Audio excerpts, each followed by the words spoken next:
What's going on, guys? George with another video, and welcome to another episode of Taco Tuesday. And today we have the pleasure of having Rob in the house, and right behind us his third gen Toyota Tacoma. Tell us a little bit about yourself, brother, and tell us what got you into this whole overland and off-road community. Oh man, a buddy of mine at work, he's been doing it a long time, and I ended up getting the truck, and then he said, hey, you gotta get this and that, and then this turned into that, and before I know it, I just started going crazy. And that's how it starts, huh? Yeah, it's definitely an addiction. I got a problem. It's usually something we don't want to admit, especially to the wifey. Hey, we have a problem with buying things for the truck, but hey, if you have all the support from the wife, then by all means, let's do it. Definitely. She's been like the biggest supporter of this, and so anytime I need something, yeah, she's definitely there. Just everything, add to cart, awesome. Proceed to checkout. Yeah. Awesome, dude. It's looking really good so far. How long have you owned the truck for? I got it in June. In June. Yeah. Wow, you're doing a lot of work, man. Yeah. One good thing about this, guys, is that not only does it look good, but just based on what I'm looking at right now, it's definitely functional. And I'm sure you can agree when it comes down to that. Right, yeah. I tried to look at that, and I made some errors buying in the beginning. Right. But I looked at like functionality and just kind of like the parts that I put on, they're not all one brand, just because there's certain characteristics I like from different manufacturers. Okay. So I just kind of mix and match to make it kind of cater to how I wanted to do it. Gotcha. Well, enough said. Let's get into details and let's see what goodies this Tacoma has for us. Okay, so we're going to talk about the armor I have on my truck. On the front I have the Southern Style Off-Road Slimline Hybrid bumper. It's all steel. If I could have done it again, I probably would have gone the full-size bumper, but at the time, this is kind of like what appealed to what I wanted. I am happy with it, completely happy with it. Inside I do have a Warn VR10 winch with the Factor 55 Pro Link on the front, and then my Anderson plug that's mounted to the battery charger for my solar system that I have. On the side I got Rci Rock Sliders. They got the kick out in a 20-degree pitch. This is actually one of the first modifications I did make to the truck after seeing videos of going over rocks and just completely damaging the lower portion of the truck. I thought this was one of the most important modifications to get. They're bolt-on, super sturdy. I love them. I'd recommend RCI. Their stuff is pretty top-notch. So on the back I have the CBI dual swing-out rear bumper. It's all steel construction, has the two swing-out doors and the tire mount. It also has a fold-down table. It's super handy.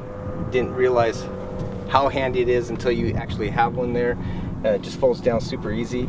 On the driver's side door I do have the jerry can holders that holds two 20-liter water can and a fuel can, and my high lift jack that's also mounted to the side. And I went with this style bumper because I didn't want to go the high clearance and then have to make that cut to the lower portion of the rear, like the bed part. Wanted to try to keep it kind of stock. I don't do a whole lot of aggressive off-roading, so I thought this one would work just fine for what I'm looking for. As far as my wheels and tires, I did upgrade to the 17-inch Pro wheel, and went with the BF Goodrich KO2s, 275/70/17. So I went with these KO2s just basically off of recommendations from buddies of mine that have them. I air them down when I get off-road. I use the ARB compressor, and so airing down and airing back up isn't an issue. I got plenty of a footprint with what I have when I air down, so I'm real happy with these tires.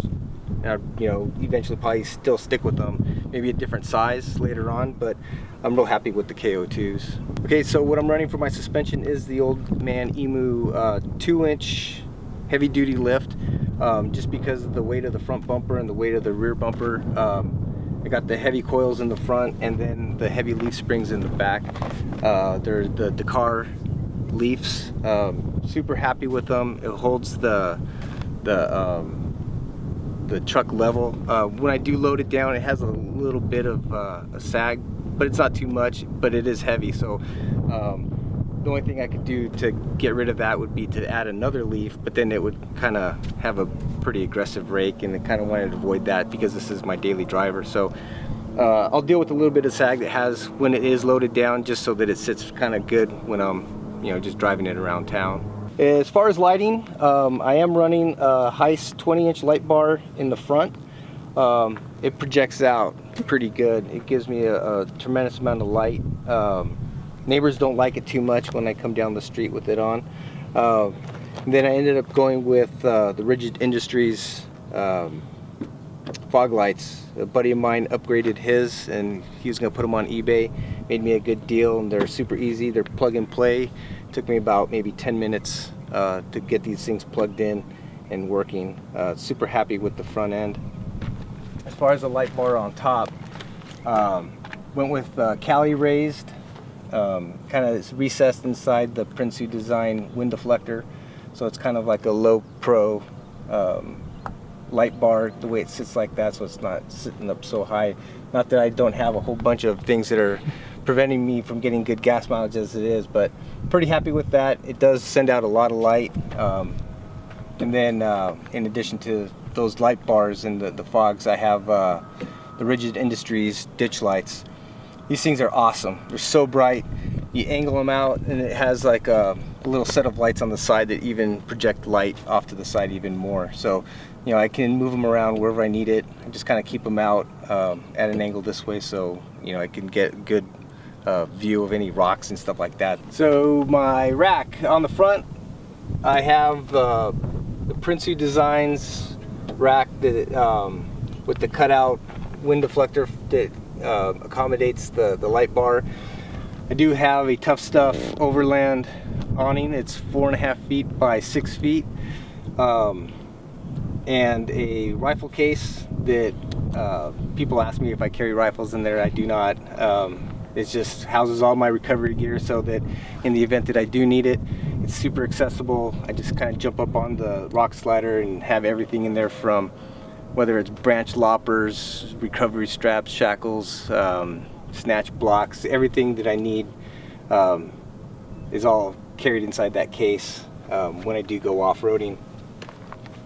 I do have a shovel that's mounted next to the case, and then my X-Bull recovery tracks.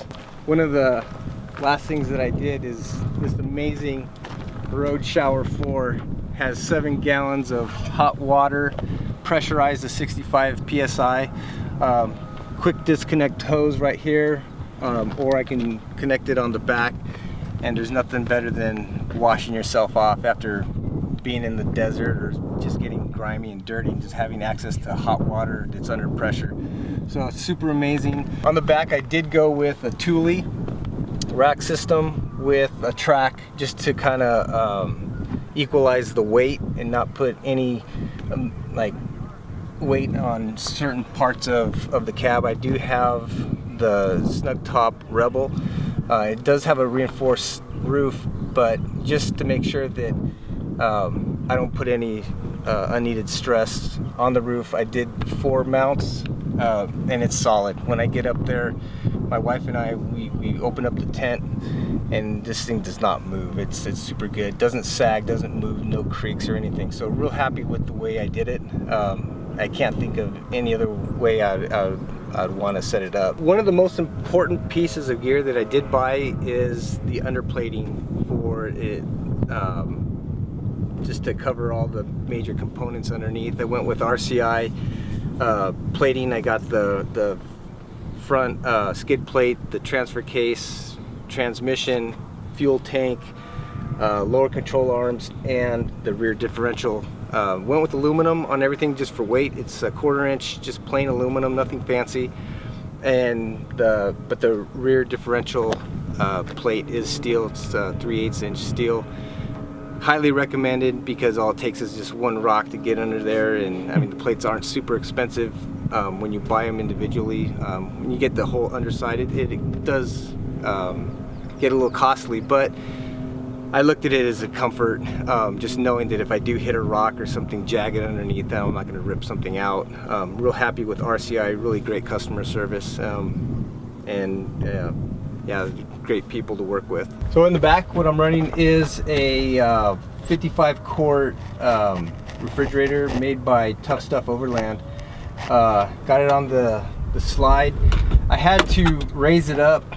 I just went to Home Depot, bought some plywood, and then cut it and then wrapped it in this all-weather carpet, just because I had the Cali raised bed stiffeners.